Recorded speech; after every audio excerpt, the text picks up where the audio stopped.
Hello everyone, welcome back to our channel. Today is day 4. మనం రోజుకు ఒక 5 sentences నేర్చుకోవడం హ్యాబిట్గా అయితే పెట్టుకున్నాం కదా. ఈరోజు ఈ 5 సెంటెన్సెస్ని ఇంగ్లీష్లో ఎలా చెప్పాలో మనం తెలుసుకుందాం.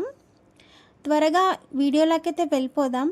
దానికంటే ముందు మన ఛానల్ని ఎవరైనా ఫస్ట్ టైం వాచ్ చేస్తుంటే ప్లీజ్ సబ్స్క్రైబ్ చేసి హాబీలో అయితే జాయిన్ అవ్వండి.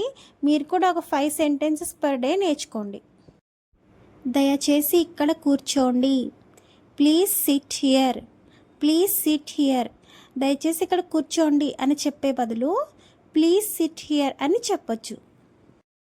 నేను త్వరలో తిరిగి వస్తాను. I will be back soon. I will be back soon. నేను తొందరలోనే వచ్చేస్తాను, లేదంటే త్వరగా వచ్చేస్తాను అని చెప్పే బదులు I will be back soon అని చెప్పొచ్చు. నువ్వు ఎక్కడికి వెళ్తున్నావు? Where are you going? Where are you going. నువ్వు ఎక్కడికి వెళ్తున్నావు అని అడిగే బదులు వేర్ ఆర్ యూ గోయింగ్ అని చెప్పొచ్చు. నాకు కొంచెం నీరు కావాలి.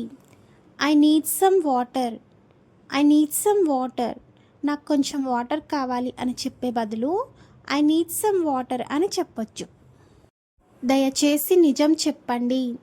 Please tell me the truth. Please tell me the truth.